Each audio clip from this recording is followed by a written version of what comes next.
The gleaming floors of Hartwell's supermarket reflected the fluorescent lights overhead as Marcus Wilson approached the customer service counter. His shopping cart contained just 3 items: a carton of milk, bread, and some apples, but the milk had leaked all over the floor, creating a dangerous puddle that a young mother had nearly slipped in.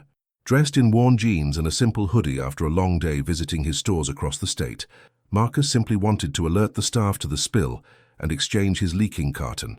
Instead, he found himself face to face with Richard Bennett, the general manager, whose dismissive sneer would soon become the biggest mistake of his 15-year career. "Sir, I don't have time for complaints about a little spilled milk," Richard said loudly enough for nearby customers to hear, sliding the incident report form back across the counter. "If you can't afford to buy another carton, perhaps you should shop at the discount store down the street." What Richard couldn't possibly know was that the man in the humble clothing wasn't just any customer. He was Marcus Wilson, the owner of 50 Hartwell's supermarket locations across 3 states, including this flagship store, who had been making unannounced visits to assess customer service. And by this time tomorrow, Richard's career would lie in ruins. If this story resonates with you, please like this video, subscribe to our channel, and let us know in the comments where you're watching from today. Richard Bennett had spent 15 years climbing the corporate ladder at Hartwell's supermarkets. At 47, he managed the company's largest location in Westlake, a prestigious suburb known for its affluent residents. His store consistently hit profit targets, but employee turnover was the highest in the region, something corporate headquarters had begun to notice. Richard hadn't always been this way.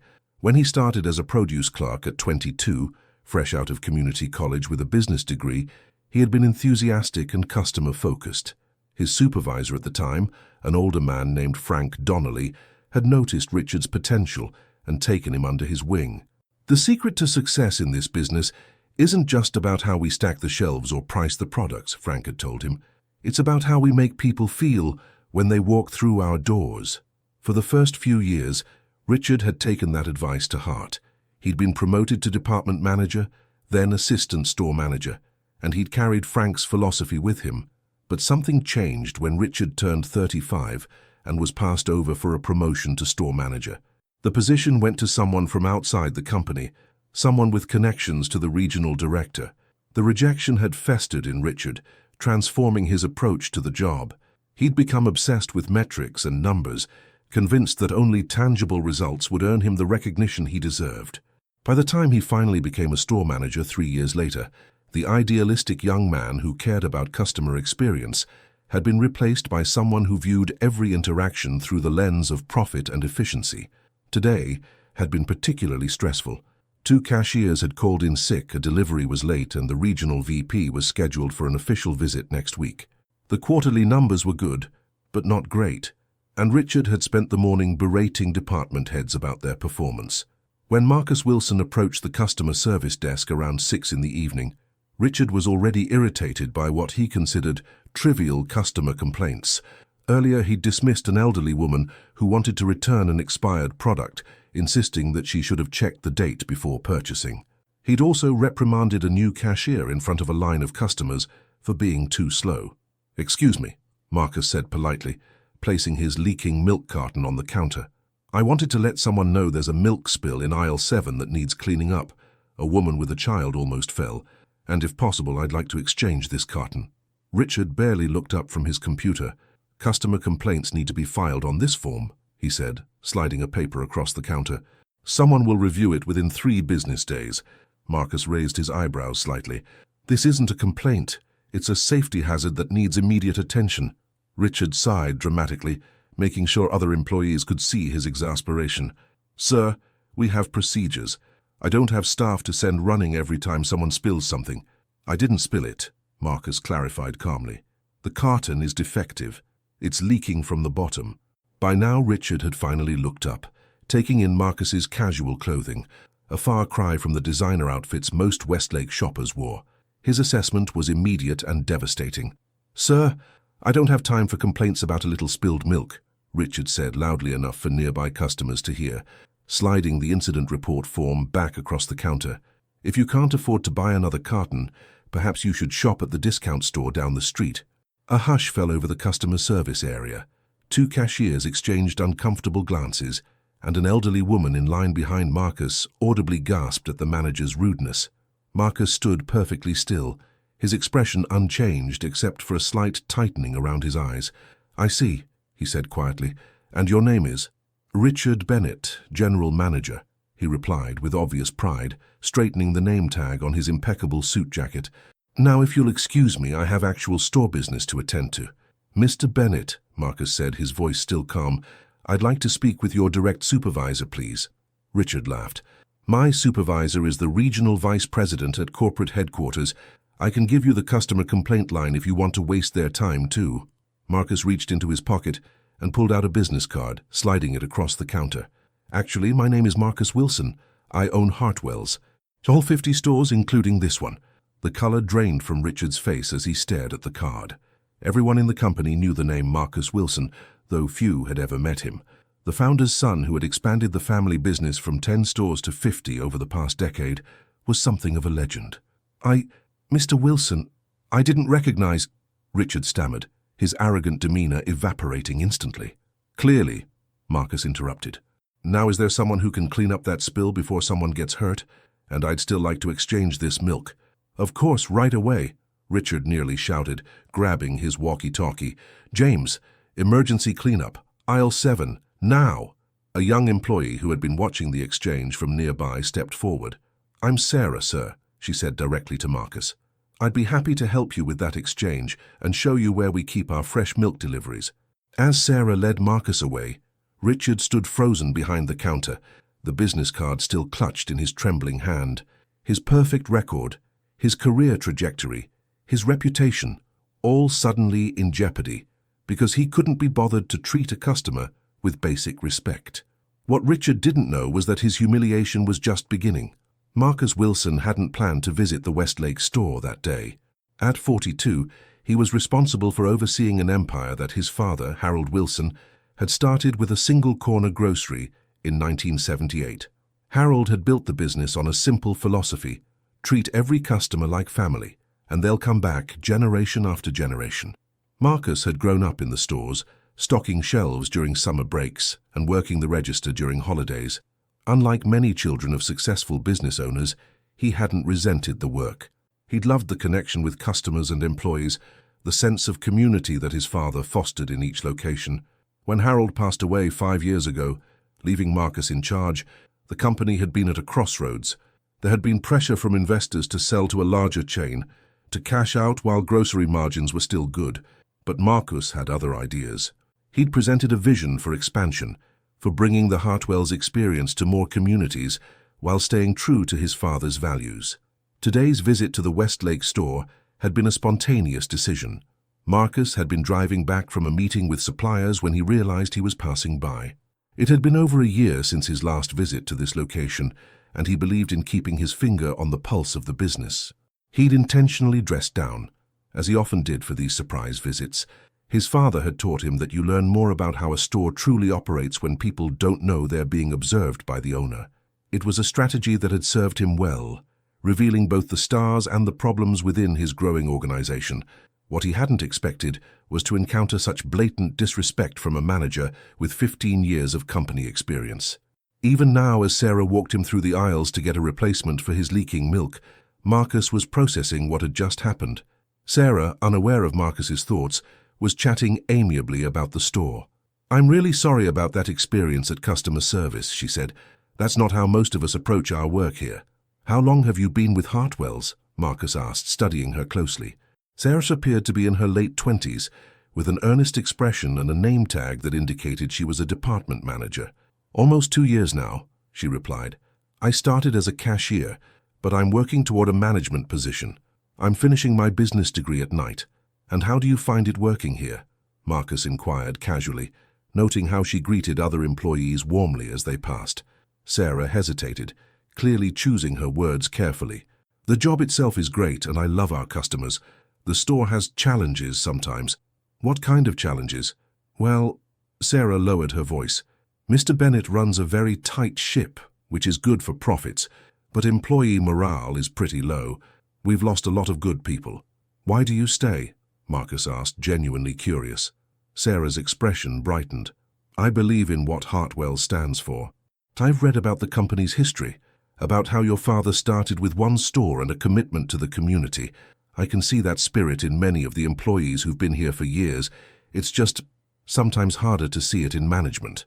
As they reached the dairy section, Sarah carefully selected a fresh carton of milk, checking the date and making sure there were no leaks before handing it to Marcus.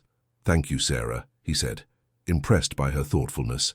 "Would you mind giving me a bit more of a tour? I'd like to see how things are going in different departments." "Of course," Sarah agreed, though Marcus noted a flicker of uncertainty in her eyes.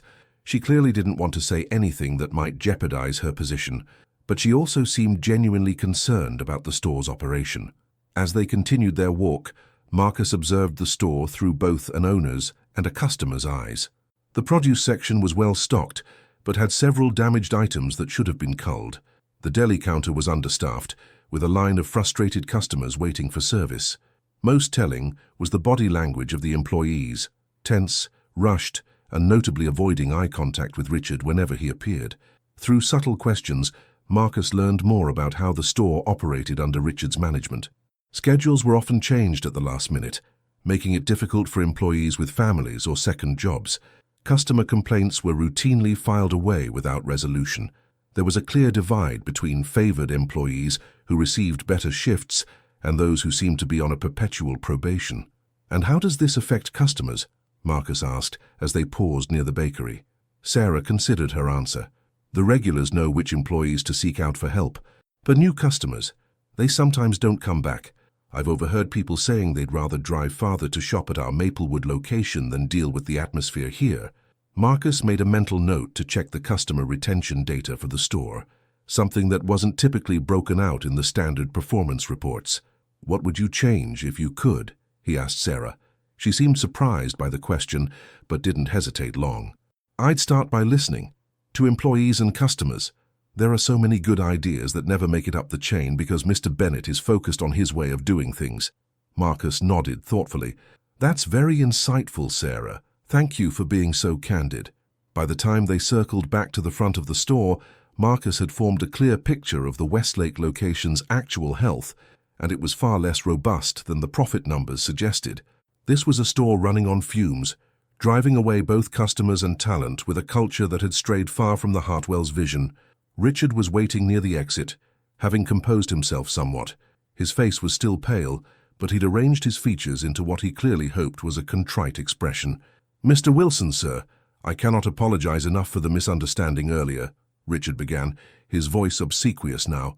"If you have time, I'd love to show you some of the innovations we've implemented that have made this our most profitable location." Marcus regarded him steadily. "Thank you, Richard, but Sarah has already been kind enough to show me around." He turned to Sarah and handed her his business card. "I appreciate your help today, Sarah. If you ever have any ideas about how we can improve customer experience, please don't hesitate to reach out directly." Richard's expression flickered between confusion and alarm as Marcus shook Sarah's hand. "As for you, Richard," Marcus continued, his tone professional but cool, "I'll be following up through proper channels regarding what I observed today." "Of course, sir," Richard replied, swallowing hard. "Again, I'm deeply sorry for any inconvenience." "It's not about inconvenience," Marcus said firmly. "It's about values. Have a good evening." As Marcus walked out to his car with his replaced milk carton, he pulled out his phone and made a call. "Jason, it's Marcus Wilson. I need you to clear your schedule for tomorrow morning. We need to talk about the Westlake store." Richard watched through the front windows as the owner of the entire company climbed into a modest sedan and drove away. The same car had been in the parking lot for at least an hour, completely unnoticed by the man who prided himself on controlling every aspect of his store. For the rest of the evening, Richard attempted to run damage control. He was uncharacteristically polite to customers, helped bag groceries during a rush, and even stayed late to make sure the store was immaculate for the next day. But deep down, he knew it might already be too late. The way Marcus Wilson had looked at him, not angry but disappointed, suggested that the owner had seen right through the hastily constructed facade to the rot that had been festering under Richard's leadership. As he locked up the store at 11, Richard tried to convince himself that his stellar profit record would save him. After all, business was business, and in the end, numbers were what mattered. Weren't they? The next morning dawned bright and clear, a beautiful spring day that belied the storm about to break over the Westlake Hartwells. Richard had barely slept, alternating between rehearsing explanations and drafting mental resignation letters. He'd arrived at 5:30, a full hour before his usual time, and had been meticulously inspecting every aisle and department. At 9:15 his phone rang. It was the front desk. "Mr. Bennett, there are two gentlemen here to see you. Mr. Moore and Mr. Chen from corporate." Richard's heart sank. Jason Moore was the regional vice president who wasn't scheduled to visit until next week, and David Chen was the director of human resources for the entire company. "Send them back to my office," Richard instructed, straightening his tie and taking a deep breath. The two men appeared moments later, neither offering a hand to shake. Jason Moore, a tall man with salt and pepper hair and shrewd eyes, had been with Hartwells for 20 years. David Chen, younger and more reserved, carried a thick folder under his arm. "Richard," Jason said, his expression grave. "We need to talk." Inside the office, Richard sat nervously as Jason explained the situation. "Marcus Wilson spent 2 hours in your store yesterday," Jason began. "What you may not know is that he also interviewed 8 of your employees after closing, with their permission." Richard's stomach tightened. He hadn't known that. He'd gone home thinking he might have time to recover from the faux pas at the customer service desk. "I can explain about yesterday. I had no idea who he was, and it was a very stressful day." "This isn't just about yesterday," David from HR interjected. "Your interaction with Mr. Wilson simply brought attention to long-standing issues. We've received 17 complaints about your management style in the past year alone." "Complaints?" Richard scoffed, falling back on his defensive instincts. "From who? Underperforming employees who couldn't meet my standards?" Jason slid a folder across the desk. "Actually, many came from your top performers who left the company. Exit interviews cite an intimidating work environment, public humiliation of staff, and dismissive attitude toward both employees and customers." Richard flipped through the folder, shocked to see names of people he'd considered successful under his leadership. Maria Gonzalez, who'd managed the bakery department to record sales. Tom Kilpatrick, whose produce department had the lowest waste numbers in the region. Both had apparently left because of him. "That's ridiculous. Look at my numbers. This store has the highest profit margin in the region." "At what cost?" Jason asked. "Your employee turnover is 93%. The training costs alone are erasing those profit gains." David opened another file. "We've also reviewed your customer complaint records, which are significantly higher than any other store. Interestingly, most cite the same issue, a dismissive or condescending attitude from management." Richard sat back, stunned. "So what happens now? A formal reprimand? Some kind of management training?" Jason and David exchanged glances. "Mr. Wilson was very clear," Jason said finally. "Hartwells was founded on his father's belief that every customer deserves respect, regardless of their appearance or spending power. Your behavior yesterday demonstrated a fundamental misalignment with our core values." "Richard," David continued, "effective immediately, your employment with Hartwell's supermarkets is terminated." The words hit Richard like a physical blow. "Terminated? For one mistake? This is outrageous." "It wasn't one mistake," Jason corrected. "It was a pattern that culminated in mistreating the owner of the company. You have until noon to collect your personal belongings. Your final paycheck will include 2 weeks' severance, which is more than generous given the circumstances." As the reality set in, Richard's anger gave way to desperation. "What am I supposed to do now? I've given 15 years to this company." "I'd suggest some serious reflection on how you treat people," Jason replied, standing to indicate the meeting was over. "Success in retail, or any business, isn't just about numbers. It's about people." By noon, Richard had cleared out his office, walking past employees who had suffered under his management for years. No one met his eyes. No one offered sympathetic words. The silence spoke volumes about the legacy he was leaving behind. As security escorted him to his car, Richard saw a familiar face approaching the store. Marcus Wilson, dressed in a business suit today, looking every bit the successful company owner he was. Beside him walked Sarah, the employee who had helped him yesterday, engaged in animated conversation. Their eyes met briefly across the parking lot. Marcus's expression was not triumphant or angry. It was simply resolved. This was business, not personal vindictiveness, but the necessary excision of something harmful from the company body. Richard turned away first, sliding into his car, with the cardboard box containing 15 years of his professional life. As he drove away from Hartwell's supermarket for the last time, the weight of what he'd lost began to sink in. Not just a job, but an identity. Not just a paycheck, but a future. All because he couldn't be bothered to help a customer with a leaking carton of milk. Inside the store, a transformation was already beginning. Marcus had called an all-hands meeting, introducing himself to the staff and outlining his vision for the future of the Westlake location. He didn't dwell on Richard's departure, focusing instead on the opportunity ahead. Hartwell's exists because of two groups of people, he told the assembled employees. Our customers, who choose to spend their hard-earned money with us, and our team members, who choose to invest their talents and time in making this a place worth visiting. Today marks a recommitment to both groups. Sarah stood to the side, still processing the fact that she was now the interim manager of the entire store. It was a breathtaking leap from her current position, but Marcus had been clear about his reasons. "You showed me what this store could be," he'd told her in their private meeting before the staff gathering.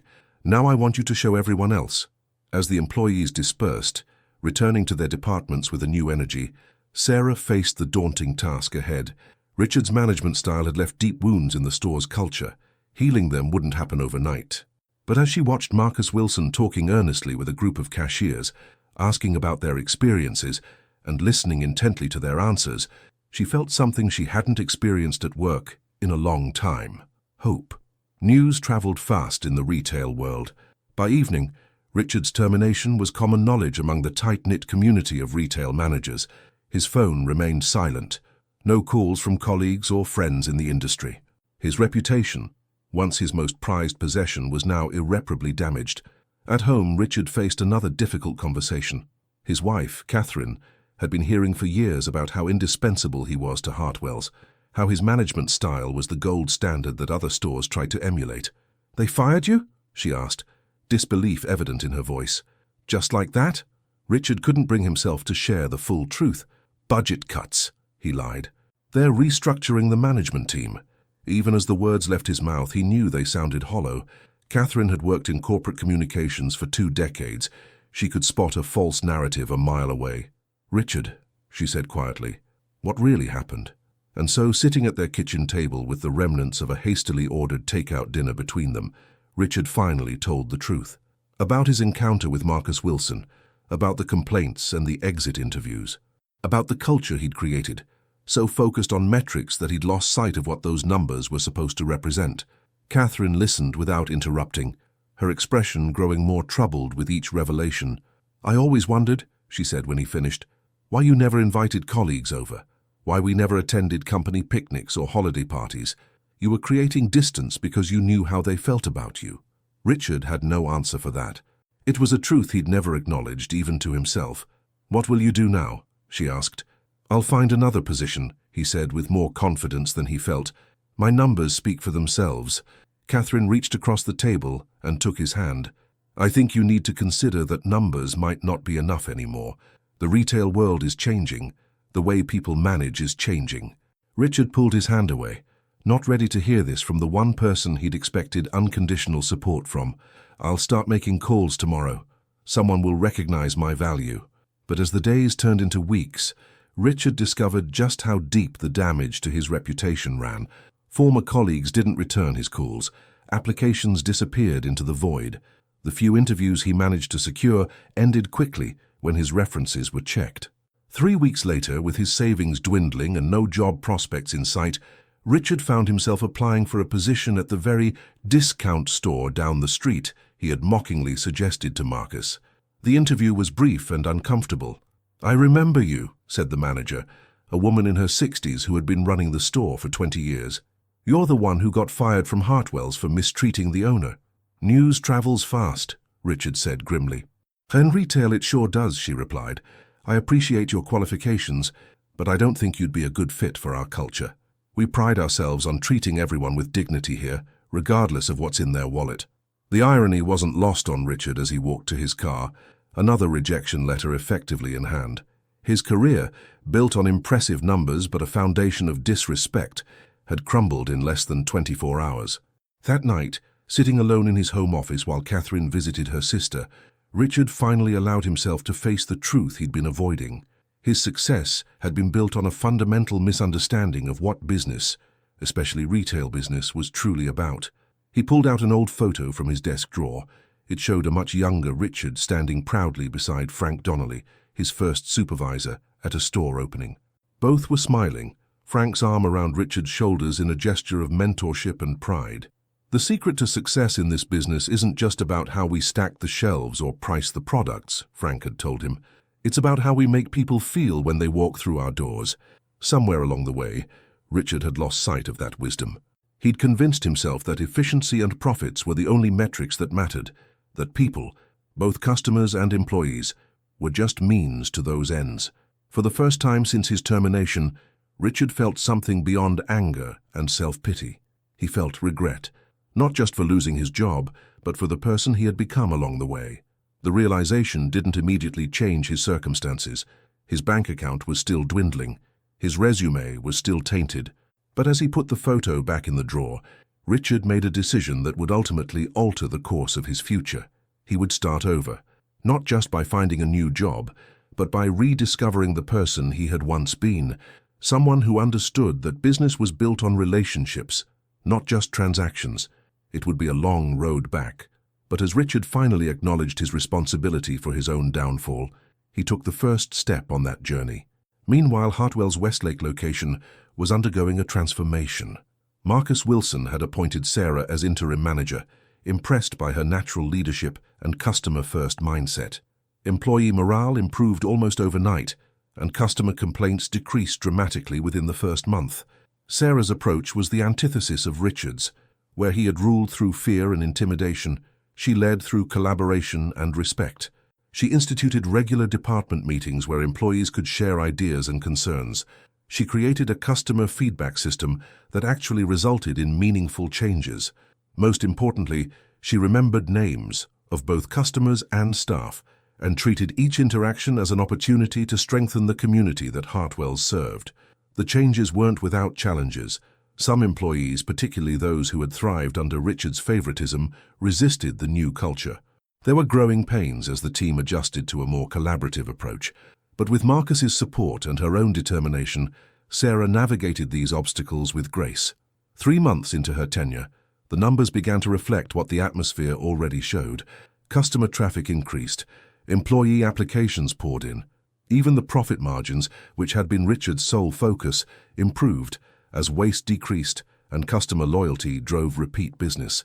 Marcus made a point of visiting the store regularly during this transition, sometimes in a suit and sometimes in his casual clothes, but always with the same message. This is what Hartwell's is meant to be. 6 months after Richard's dramatic fall, Marcus made a special visit to the Westlake store. The difference was immediately apparent. Employees greeted customers warmly, the store was immaculately maintained, and there was a palpable sense of teamwork that had been missing before. "You've done remarkable work here, Sarah," Marcus said as they walked through the now thriving store.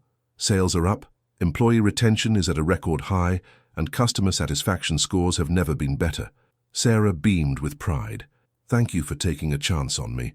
I just implemented the values you talked about that first day, treating everyone with respect and dignity, whether they're buying one item or filling 2 carts. That philosophy built this company," Marcus replied. "My father started with one small store and a simple belief that every person who walks through our doors deserves our best, regardless of how they're dressed or what they can spend." As they passed the customer service desk, the very spot where Richard's career had imploded, a young man approached with a leaking carton of orange juice. "Excuse me," he said hesitantly. "This carton is defective. Could I possibly exchange it?" Sarah smiled warmly. "Of course, sir. And thank you for letting us know. I'll have someone clean up any spill right away. Safety first." The young man's relief was visible. "Thanks. The last store I went to made me feel like I was trying to scam them over a $3 item." "Well, we appreciate your business, whether it's $3 or $300, Sarah replied, already calling for cleanup assistance. Marcus watched the interaction with satisfaction. This was exactly what Hartwell's was meant to be. Later, in Sarah's office, the same space where Richard had once intimidated employees and manipulated numbers, Marcus shared some news. "The board has approved removing the interim from your title," he told her. The manager position is yours permanently, if you want it. Sarah's eyes widened. Are you serious? But I haven't even finished my degree yet. Marcus smiled. Degrees are valuable, and I encourage you to complete yours. But what you've demonstrated here isn't something that can be taught in a classroom. It's an understanding of what makes a business truly successful in the long run. Thank you, Sarah said, emotion evident in her voice. I won't let you down. I know you won't, Marcus replied. And there's more. We're implementing what we're calling the Westlake model across all 50 stores. The changes you've made here, the customer feedback system, the collaborative management approach, the community engagement initiatives, are becoming part of our standard operating procedures. Sarah was stunned. That's incredible. It's necessary, Marcus corrected gently. What happened with Richard Bennett wasn't an isolated incident. It was a warning sign that we'd drifted from our core values in pursuit of short-term gains. You've helped us course correct. As Marcus left the store that day, he reflected on the unexpected outcome of his spontaneous visit 6 months earlier. What had begun as a simple desire to exchange a leaking milk carton had revealed both a problem and its solution. The problem had been Richard's toxic leadership. The solution had been Sarah's empathetic approach. It was a reminder that in business, as in life, how you treat people matters. Every interaction carries the potential to build or damage relationships, to strengthen or weaken your foundation. For Marcus Wilson, the lesson reinforced what his father had taught him years ago. For Sarah, it was the beginning of a career built on those same principles. And for the Hartwell's supermarket chain, it was a recommitment to the values that had built the company in the first place. As for Richard Bennett, his story became a cautionary tale told in business schools and retail training programs. He eventually found employment at a warehouse far from customer interaction, his fall from corporate leadership complete. The lesson was clear and powerful. In business and in life, character matters. Success built on disrespect is always temporary, and you never know when the person you're dismissing today might be signing your paycheck tomorrow. Richard Bennett stood in the middle of his home office, surrounded by the artifacts of his once promising career. Framed certificates of achievement hung on the walls. A glass display case held trophies from regional sales competitions. His desk was still covered with reports and projections for a future that no longer existed. It had been 8 weeks since his termination from Hartwell's, and reality was setting in with brutal clarity. His severance pay had run out. His applications to other retailers had gone unanswered.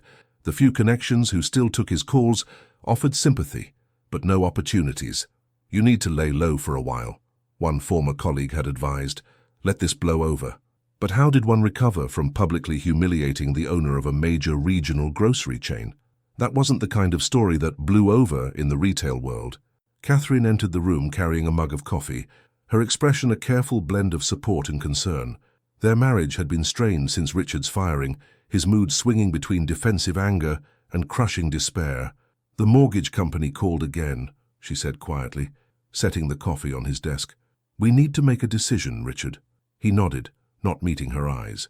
They had discussed the options repeatedly. They could dip into their retirement savings to keep up with the payments on their expensive home. They could downsize to something more affordable. Or they could risk foreclosure by continuing to hope for a miracle. I have an interview today, he said, straightening his tie unnecessarily. At Palmer's Hardware. Catherine raised an eyebrow. For the manager position? Richard's jaw tightened. Assistant manager, part-time. The position would pay less than a third of what he'd made at Hartwell's, barely enough to cover their car payments, but it was the first real opportunity he'd had in 2 months of searching. That's great, Catherine said, with genuine encouragement. It's a start. Richard wanted to lash out, to remind her that just 10 weeks ago he had been a respected executive managing a multi-million-dollar operation. Now he was preparing to interview for a position that would have been beneath him even when he started at Hartwell's 15 years ago. But he held his tongue. Catherine had been patient through his darkest moments. She'd picked up extra freelance work to help cover their expenses. She'd never said, "I told you so," even though they both knew she had warned him about his management style for years. Yes, he agreed, forcing a smile. It's a start. The interview at Palmer's Hardware went reasonably well until the inevitable question arose. I see you were with Hartwell's for 15 years, the owner, a genial man in his 60s named Bill Palmer, noted. Why did you leave such a long-term position? Richard had prepared for this question, developing a carefully crafted response that emphasized his desire for a new challenge without outright lying about his termination. "It was time for a change," he began. "The company was moving in a direction that didn't align with my approach to management." Bill nodded thoughtfully. "I heard there was some trouble at the Westlake store. Something about the owner making a surprise visit." Richard felt his chest tighten. Even here, in a small hardware store 5 towns away from Westlake, the story had spread. "There was a misunderstanding," he admitted, "with a customer who turned out to be Mr. Wilson himself." "Ah," Bill said, leaning back in his chair. "You know, I've met Marcus Wilson a few times at Chamber of Commerce events. Unassuming fellow for someone so successful. Always treats everyone the same, whether they're the mayor or the person refilling water glasses." Richard nodded uncomfortably, sensing where this was heading. "In a small business like ours," Bill continued, "customer service isn't just a department, it's everyone's job, from me down to our newest stock clerk. We can't afford to lose a single customer because someone had a bad day." "I understand completely," Richard assured him, "and I've learned a valuable lesson from my experience." Bill studied him for a long moment. "Have you, though? Because the way I heard the story, you told the owner of your company to shop elsewhere because he looked like he couldn't afford a carton of milk." Put so bluntly, the encounter sounded even worse than Richard remembered it. "That's not exactly—" "Mr. Bennett," Bill interrupted gently, "I appreciate your qualifications and experience, but I'm not convinced you'd be happy in this position. We're a small team. Everyone pitches in. There are no corner offices or executive privileges here." "I'm willing to start wherever you need me," Richard insisted, desperation creeping into his voice. "I can adapt." "Perhaps," Bill acknowledged, "but in my experience, people don't change their fundamental approach to others overnight. It takes time and, more importantly, genuine desire." As the interview concluded with the standard promise to be in touch, Richard knew he wouldn't be hearing from Palmer's Hardware again. It was another door closed, another opportunity lost because of a reputation that now preceded him everywhere. Driving home, Richard took a detour that led him past the Westlake Hartwells. He hadn't been back since the day of his termination, but something drew him there now, perhaps a masochistic desire to see what had become of the store he had once ruled with an iron fist. He parked across the street, watching from a distance as customers streamed in and out. Even from here he could see changes. The floral department had set up a colorful display outside the entrance. Employees were helping customers load groceries with genuine smiles. There was an energy about the place that hadn't existed under his leadership. A banner hung above the entrance, "Community Appreciation Day, 10% off your entire purchase." Richard scoffed. A promotion like that would eat into the profit margins he had worked so hard to protect. It was exactly the kind of soft, sentimental gesture he had always resisted. As he sat watching, a familiar figure emerged from the store. Sarah, his former employee, now apparently in a management position based on her attire and the way other staff deferred to her. She was laughing with an elderly customer, taking the time to write something down for the woman and pointing her toward a specific part of the parking lot. The sight stirred something unexpected in Richard, not jealousy or resentment, as he might have expected, but curiosity. What was Sarah doing differently? How was she maintaining the store's performance while implementing these customer-friendly initiatives that he had always dismissed as unnecessary expenses? Before he could ponder these questions further, another car pulled into the space beside his. Richard froze as he recognized the driver, Marcus Wilson. The owner of Hartwell's climbed out of his modest sedan, briefcase in hand, and headed toward the store entrance. Richard slumped down in his seat, irrationally afraid of being spotted even though he had every right to park on a public street. He watched as Marcus approached Sarah and the elderly customer, joining their conversation with the easy manner of someone genuinely interested in others. There was no hint of the corporate titan in Marcus's demeanor, no trace of the power that had ended Richard's career with a single decision. Just a businessman who understood that the foundation of his success was the simple human connection between his stores and the communities they served. As Marcus disappeared into the store with Sarah, Richard started his car and drove away, a new thought taking root in his mind. Perhaps his approach to management hadn't just been morally questionable, perhaps it had been fundamentally flawed from a business perspective as well. The revelation didn't immediately change his circumstances, but it shifted something in his perception. For the first time since his termination, Richard began to consider that he might have been wrong. not just in how he treated Marcus Wilson that fateful day, but in his entire philosophy of business. That evening, Richard sat at his kitchen table with Catherine, a pile of bills between them and a budget spreadsheet open on his laptop. The numbers were unforgiving. Without significant income soon, they would need to make drastic changes to their lifestyle. "I think we should consider selling the house," Catherine said gently, "before we fall too far behind on payments." Richard nodded, the fight gone out of him after another day of rejection. "You're right. We can't keep pretending this is temporary." Catherine reached across the table and took his hand. "This isn't the end, Richard. It's a setback. A painful one, yes, but one we can recover from if we're willing to make changes." "What kind of changes?" he asked, thinking she meant downsizing their home and cutting expenses. "In how you approach your career," she replied, "in how you think about success and what it means to be a leader." Richard bristled slightly, his pride still tender. "I was successful. The store had the highest profit margin in the region." "At what cost?" Catherine asked, echoing Jason Moore's question from the termination meeting. "You were miserable. You made others miserable. Is that really success?" The question hung in the air between them, challenging a definition of achievement that Richard had held for over a decade. "I don't know how to be different," he admitted finally. "This is who I am, who I became." Catherine squeezed his hand. "No, it's who you chose to be after that promotion didn't come through 12 years ago. You weren't always like this, Richard. I remember when you first started at Hartwell's, how excited you were about the company's values, about making a difference in the community." Richard remembered too. The enthusiastic young man who had soaked up Frank Donnelly's wisdom about customer service being the heart of retail. The department manager who had known every employee's name and family situation. The assistant manager who had started a food drive that became a company-wide tradition. "That person is still in there somewhere," Catherine continued, "and finding him again might be the key to rebuilding your career." The next morning, Richard did something he hadn't done in years. He called Frank Donnelly, his first mentor at Hartwell's, who had retired to Florida 5 years earlier.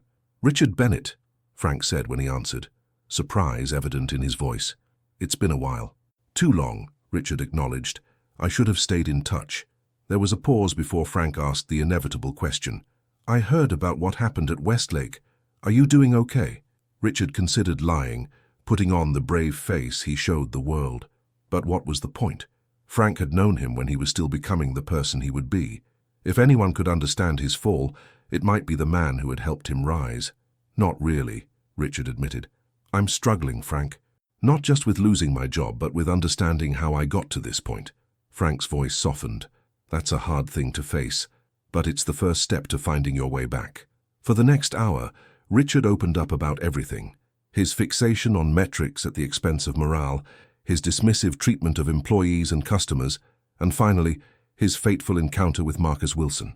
Frank listened without judgment, occasionally asking questions that helped Richard see patterns in his behavior he had never acknowledged before. "You know what the saddest part is?" Frank said finally. "You actually could have been the kind of manager Harold Wilson would have been proud of. You had the talent and the instincts for it. You just got sidetracked chasing the wrong definition of success." "Harold Wilson?" Richard asked, confused. "Marcus's father, the founder," Frank explained. "I worked with him when Hartwell's was just 3 stores. He knew every employee's name. He bagged groceries himself when the lines got long. He understood that the numbers on a balance sheet were just a reflection of how well you were serving your community." Richard had never met the founder. Harold Wilson had stepped back from day-to-day operations before Richard joined the company. But he had heard stories, legends really, about the man who built an empire on a foundation of service and community. "What would you do if you were me?" Richard asked, humbled by the realization that he had strayed so far from the company's original vision. "I'd start over," Frank said simply, "not just with a new job, but with a new perspective. And I wouldn't be too proud to begin at the bottom if that's what it takes." After the call ended, Richard sat in his home office for a long time, surrounded by the accolades and awards that suddenly seemed hollow. They represented a version of success that had ultimately proved unsustainable, both for his company and for himself. 2 days later, Richard did something that would have been unthinkable just months earlier. He applied for a position as a part-time cashier at a small, family-owned grocery store in a town 45 minutes from Westlake. The application made no mention of his former executive status, listing only his early experience as a cashier and stock person at Hartwell's. When he was called for an interview, Richard arrived dressed in slacks and a button-down shirt instead of his usual tailored suit. He spoke honestly about wanting to reconnect with the fundamentals of retail after years in management. He didn't volunteer the dramatic story of his firing, but when asked directly about leaving Hartwell's, he didn't lie. "I lost sight of what matters in this business," he told the owner, Maria Delgado. "I'm looking to rediscover it." Something in his sincerity must have resonated with Maria, because she offered him the position on the spot. The pay was minimal, the hours were irregular, and the work was physically demanding for someone accustomed to an executive suite. But as Richard accepted the offer, he felt a weight lift from his shoulders. This wasn't the career he had envisioned for himself. It wasn't the triumphant return to retail management he had initially hoped for after his firing, but it was a start, a chance to rebuild not just his resume, but his understanding of what it meant to serve customers and work as part of a team. The first few weeks were humbling. Richard's fingers fumbled with the unfamiliar cash register. His back ached from standing for hours. Customers were sometimes impatient with his slowness. But gradually, he began to find his rhythm and, more surprisingly, a sense of satisfaction he hadn't experienced in years. He learned customers' names and preferences. He chatted with elderly shoppers who came as much for the social interaction as for groceries. He worked alongside high school students who approached their first jobs with an enthusiasm he had long forgotten. Most importantly, he observed Maria Delgado's management style, how she led by example, jumping in wherever help was needed, how she corrected mistakes with patience and clarity, how she created a culture where employees felt valued and customers felt welcomed. It was everything his leadership at Hartwell's had not been. 6 months into his new position, Richard had progressed from part-time cashier to full-time floor supervisor. The Delgado family had recognized his retail knowledge and experience, even as he continued to learn from their approach. The store wasn't as large or as profitable as Hartwell's Westlake location, but it was growing steadily, building a loyal customer base through exceptional service. Richard and Catherine had sold their large house and moved to a comfortable but modest condo closer to the Delgado store. Their lifestyle was simpler now, but Richard was surprised to find himself less stressed and more content than he had been in years. One Tuesday afternoon, Richard was helping a young mother wrangle her groceries and 2 small children when he looked up to see a familiar face enter the store. Marcus Wilson, dressed casually in jeans and a polo shirt, was studying a shopping list as he reached for a basket. Richard froze momentarily, fight-or-flight instinct kicking in. But there was nowhere to hide in the small store, and somehow running from this encounter seemed like the wrong choice. Instead, he finished helping the young mother to her car, then returned to find Marcus examining the produce section. Taking a deep breath, Richard approached. "Mr. Wilson," he said quietly, "I don't know if you remember me, but—" "Richard Bennett," Marcus said, looking up from the tomatoes he was selecting. "Of course I remember you." Richard braced himself for recrimination or worse, pity, but Marcus's expression showed only mild surprise. "You work here now?" Marcus asked, gesturing to Richard's name tag and the Delgado's logo on his shirt. "Yes, sir. For about 6 months." Marcus nodded thoughtfully. "The Delgados run a good operation. I've known Maria's father for years." An awkward silence fell between them. Richard had imagined this moment many times, running into Marcus Wilson again, but had never settled on what he would say. "Mr. Wilson, I owe you an apology," he began finally. "Not just for how I treated you that day, but for how I represented your company for years. I failed to uphold the values that make Hartwell's special." Marcus studied him for a moment before responding. "Apology accepted, Richard, but from what I can see, you're learning from the experience. That counts for something." "I am," Richard agreed. "Every day here reminds me of what I'd forgotten at Hartwell's, that retail isn't just about transactions. It's about relationships." "My father used to say exactly that," Marcus said, a smile touching his lips. "He would have appreciated hearing it from you." As they parted ways, Marcus with his basket of groceries and Richard returning to his duties, something shifted in Richard's perspective once more.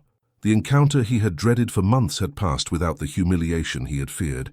Instead, it had offered something like closure. Later that evening, after closing, Maria called Richard into her small office. "I had an interesting call this afternoon," she said, a curious expression on her face. "From Marcus Wilson at Hartwell's." Richard's stomach tightened. Had his past finally caught up with him? Was he about to lose this position too?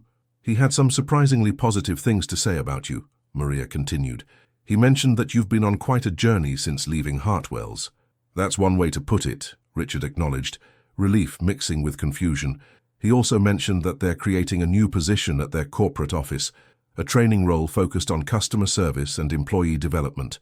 Maria leaned forward slightly. He thought you might have a unique perspective to offer given your experiences. Richard was stunned. He wants me to apply for a position at Hartwell's after everything that happened? Marcus Wilson strikes me as someone who believes in second chances, Maria replied, and in the value of hard-won wisdom. The opportunity was both tempting and terrifying. A chance to return to the company where he had spent most of his career, but in a role focused on teaching others the lessons he had learned too late. I don't know if I'm ready for that, Richard admitted. Maria smiled understandingly. You don't have to decide right away. He said the position won't be formally announced for another month, but he wanted you to know that if you're interested, your application would be welcomed. That night, Richard shared the unexpected development with Catherine. Her reaction was measured but supportive. Do you want to go back? She asked. After everything that happened, Richard considered the question carefully. 6 months ago, I would have said yes immediately. I would have seen it as vindication, as proof that they couldn't succeed without me. And now I understand that they've been succeeding beautifully without me. Sarah has transformed the Westlake store into everything it should have been under my leadership. He paused, organizing his thoughts. But this new role isn't about going back to what I was. It's about using what I've learned to help others avoid my mistakes.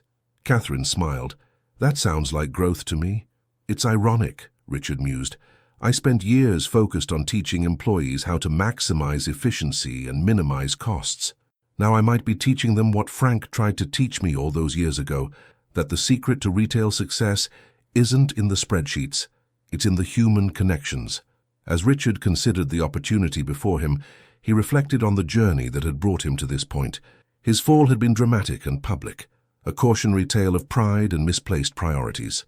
But his gradual recovery, though less visible, was perhaps the more valuable story, one of humility, redemption, and the rediscovery of principles he had abandoned in pursuit of a hollow version of success.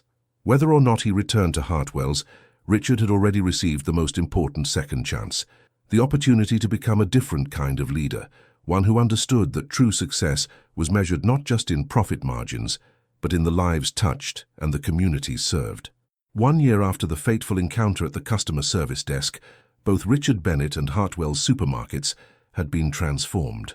Richard had accepted the training position at corporate headquarters, where he now developed programs that helped store managers balance performance metrics with customer experience and employee well-being.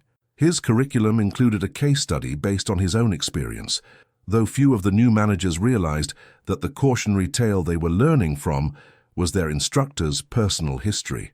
Those who did know, like Sarah, now the permanent manager of the Westlake store, appreciated the courage it took to transform a painful failure into a teaching opportunity. Hartwell's itself had expanded to 60 stores across 4 states, its growth fueled by a recommitment to Harold Wilson's original vision of community-focused retail. The Westlake model that Sarah had pioneered had become the standard across the chain, emphasizing employee empowerment and customer relationships alongside operational excellence.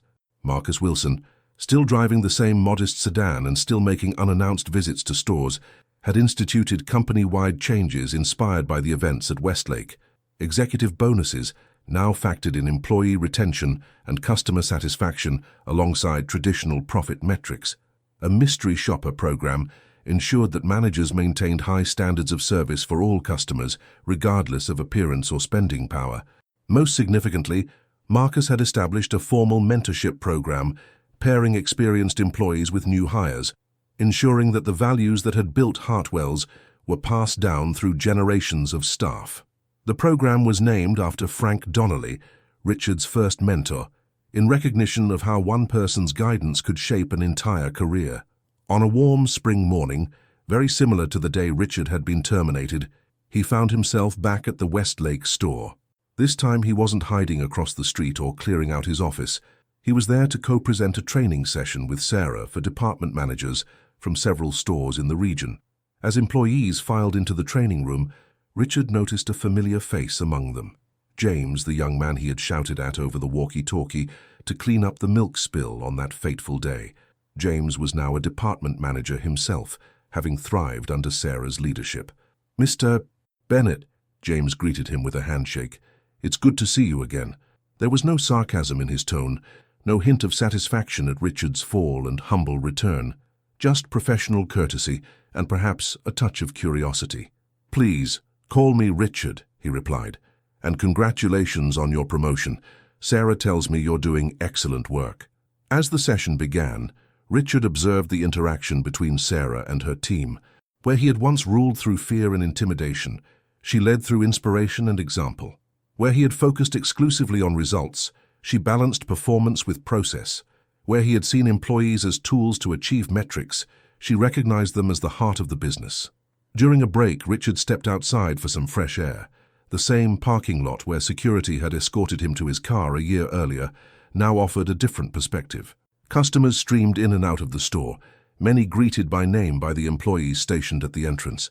A community bulletin board advertised local events. A table had been set up for a food drive benefiting the area shelter. "Quite a change, isn't it?" Richard turned to find Marcus Wilson standing beside him, observing the scene with evident satisfaction. "The numbers are even better than they were under my management," Richard acknowledged.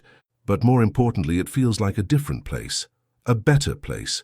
Marcus nodded. "Sarah has done remarkable work, but so have you, in your new role. The feedback on your training program has been excellent." "Thank you for giving me that opportunity," Richard said sincerely. "Not many would have after what happened." "Second chances are valuable," Marcus replied, "both for the person receiving them and for the organization offering them. Your experience, both the mistakes and the recovery, provides insights that theory alone can't teach." As they stood watching the bustling store operation, Marcus added, "My father used to say that the true measure of a business isn't found in a single quarterly report. It's in whether that business is still thriving decades later, still serving its community, and providing good livelihoods for its employees." Richard thought about that as he returned to the training session. His definition of success had been so narrow, so focused on immediate results, that he had undermined the very foundation of long-term prosperity. He had achieved impressive numbers for a time, but at the cost of employee morale, customer loyalty, and ultimately his own career. The session concluded with a Q&A period, during which a new manager asked a question that caught Richard off guard. "What's the most important lesson you've learned in your retail career?" Richard paused, considering the many possible answers. His mind flashed through the stages of his journey, from enthusiastic young clerk to hard-driving executive, from disgraced manager to humble cashier, from student of retail fundamentals to teacher of the same. "The most important lesson," he said finally, "is that in retail, and perhaps in all business, the relationships are the business. Not just a part of it, not just a means to an end, but the actual foundation on which everything else is built." He glanced at Sarah, who nodded encouragingly. "I learned that lesson the hard way," Richard continued, "by forgetting it for many years and suffering the consequences. But if there's one thing I hope you all take from today, it's that how you treat people, customers, employees, vendors, everyone, will ultimately determine your success more than any strategy or system." As the managers filed out, Sarah approached Richard with a smile. "That was good advice." "It was hard-won," he acknowledged. "The best kind usually is," she replied. "By the way, I've been meaning to thank you." "Thank me?" Richard asked, confused. "For what?" "For the leaking milk carton," Sarah said with a twinkle in her eye. "If you hadn't treated Marcus Wilson so poorly that day, I might never have had the opportunity to show what I could do as a manager." Richard laughed despite himself. "And well, when you put it that way, you're welcome, though I can't say I recommend my method of creating career opportunities for others." As they gathered their materials and prepared to leave, Richard reflected on the strange, circular journey that had brought him back to Hartwell's, not as the commanding general manager he had once been, but as something perhaps more valuable, a guide who had traveled the wrong path and returned to help others find a better way. His story had become part of Hartwell's lore, a cautionary tale with a redemptive ending. In business schools and retail training programs across the country, the incident was studied as a perfect example of how a single interaction could reveal systemic issues within an organization, and how addressing those issues could transform both the company and the individuals involved. For Marcus Wilson, the experience had reinforced his father's wisdom about the true foundation of business success. For Sarah, it had provided an unexpected opportunity to lead according to her values. And for Richard Bennett, it had offered the most valuable lesson of his career, that in the end, success isn't measured by the power you wield or the numbers you achieve, but by the positive impact you have on the lives around you. As for that leaking carton of milk that had started it all, it had long since been forgotten by most. But in Richard's office at Hartwell's corporate headquarters hung a simple framed quote attributed to Harold Wilson, the company's founder. "There's no such thing as just a customer or just an employee. There are only people who deserve our best, regardless of who they are or what they can do for us." It was a daily reminder of how quickly everything can change when we forget what truly matters, in business and in life. If this story taught you something valuable, please share it with others who might benefit from its message. Like this video, subscribe to our channel, and join us next week for another true story of accountability and redemption in the business world. Thank you for watching.